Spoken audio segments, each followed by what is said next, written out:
नमस्कार दोस्तों, आप सभी को पद्मिनी एकादशी व्रत की बहुत बहुत बधाई और शुभकामनाएं।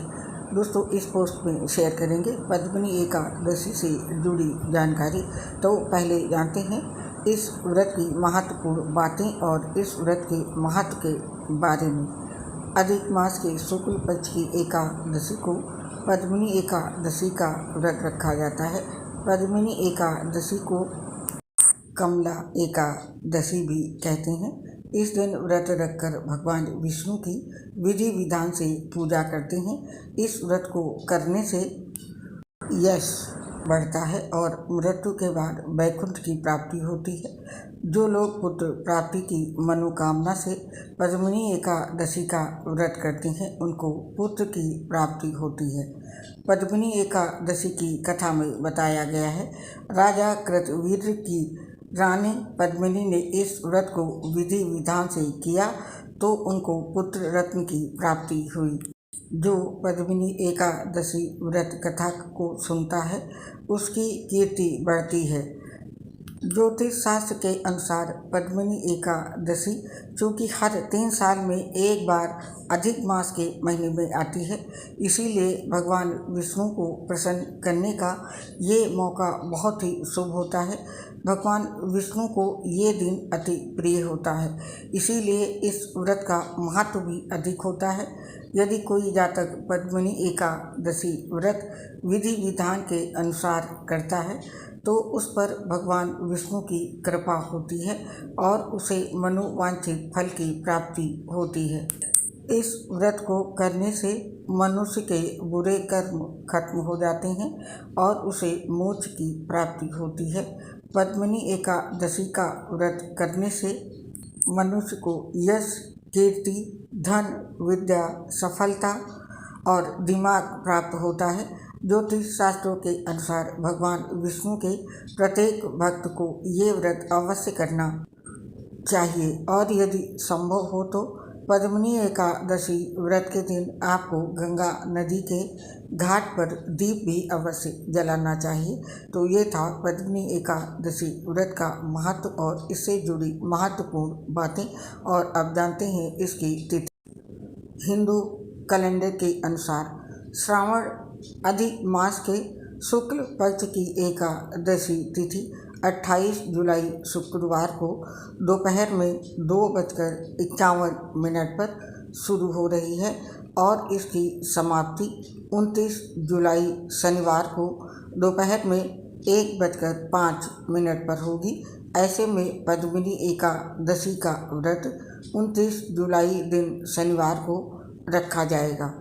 और अब जानते हैं इस दिन के शुभ योग और नक्षत्र। इस साल पद्मिनी एकादशी पर 2 शुभ योग बने हैं। उस दिन ब्रह्म योग प्रातः काल से सुबह 9:34 तक है। उसके बाद से इंद्र योग प्रारंभ हो जाएगा। ये दोनों ही योग शुभ हैं। वहीं ज्येष्ठा नक्षत्र सुबह से लेकर रात में 11:35 तक है। उसके बाद से मूल नक्षत्र है।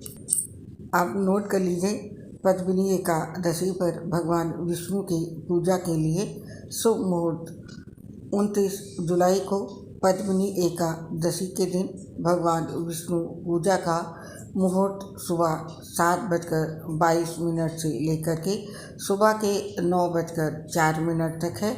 ये शुभ उत्तम मुहूर्त है। इसके अलावा दोपहर में पद्मिनी एकादशी व्रत पूजा का शुभ समय 12:27 से शाम के 5:33 तक है।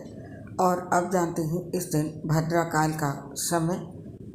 29 जुलाई को पद्मिनी एकादशी के दिन सुबह 5:41 से भद्रा का प्रारंभ हो रहा है। ये भद्रा दोपहर 1:05 तक है। हालांकि ये स्वर्ग की भद्रा है, इसलिए पूजा पाठ पर इसका कोई असर नहीं होगा। और अब जानते हैं पद्मिनी एकादशी पारण का शुभ समय क्या रहेगा। जो लोग 29 जुलाई को पद्मिनी एकादशी का व्रत रखेंगे वे व्रत का पारण अगले दिन 30 जुलाई रविवार को करेंगे।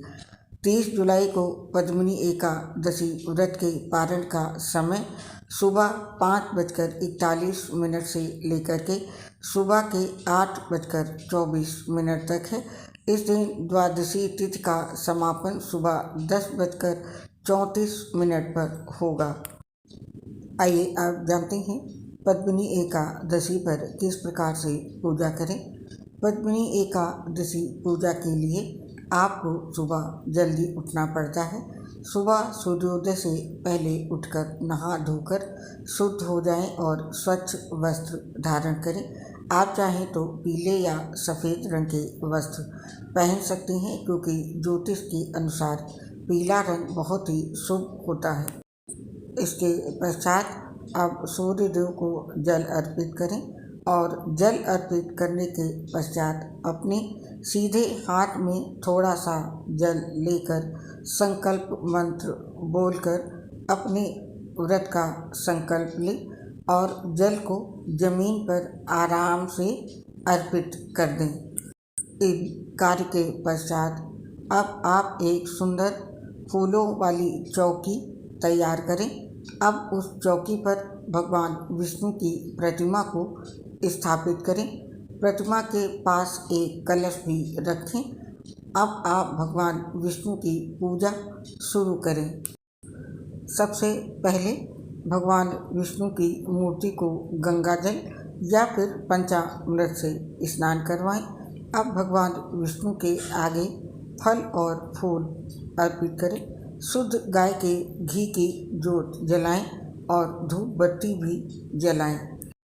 अब आपको भगवान की प्रतिमा के सामने स्थान ग्रहण करके बैठना है और उसके बाद भगवान विष्णु के 108 मंत्रों का जाप करना है। जाप पूरा होने के पश्चात आपको विष्णु कवच या विष्णु पुराण का पाठ करना है। पद्मिनी एकादशी की कथा पढ़ना बहुत महत्वपूर्ण होता है, इसीलिए विष्णु पुराण का पाठ करने के बाद पद्मिनी एकादशी व्रत कथा पढ़नी चाहिए। व्रत कथा पढ़े बिना व्रत पूरा नहीं किया जा सकता है, तो व्रत कथा अवश्य पढ़ें। कथा के पश्चात आपको सभी लोगों में प्रसाद बांटना है और ये प्रसाद फलों को मिठाई के रूप में जो भगवान के आगे रखा गया है उसी को बांटना चाहिए। यानी कि जो भी आपने भगवान को भोग के रूप में अर्पित किया है उसी को प्रसाद के रूप में बांटें। पूरे दिन व्रत करने के पश्चात रात के समय कीर्तन रखें या विष्णु भगवान का नाम लेकर जागरण कराएं। भगवान विष्णु को दिन के प्रत्येक प्रहर के अनुसार चीज़ें अर्पित करें, जैसे कि प्रथम प्रहर में फल, दूसरे प्रहर में नारियल, तीसरे प्रहर में सूखे मेवे और चौथे प्रहर में पान सुपारी भी चढ़ाएं। अब अगले दिन की सुबह भगवान विष्णु की आरती गाकर इसके बाद ब्राह्मणों को भोजन कराएं और फिर व्रत पारण करें। शुभ मुहूर्त में व्रत पारण करें। भगवान विष्णु प्रसन्न होंगे और आपका व्रत संपूर्ण होगा। पद्मिनी एकादशी व्रत की पूजा में इन मंत्रों का जाप करें। मंत्र इस प्रकार से हैं। ओम नमो भगवते वासुदेवाय। श्री कृष्ण गोविंद हरे मुरारी। हे नाथ नारायण वासुदेवाय। धीमहि तन्नो विष्णु प्रचोदयात्। ओम विष्णुवे नमः। ओम विष्णुवे नमः। ओम नमो नारायण।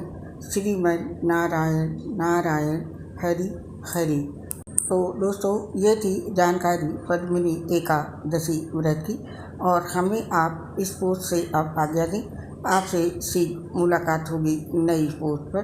तब तक के लिए आप सभी को मेरा प्यार भरा नमस्कार।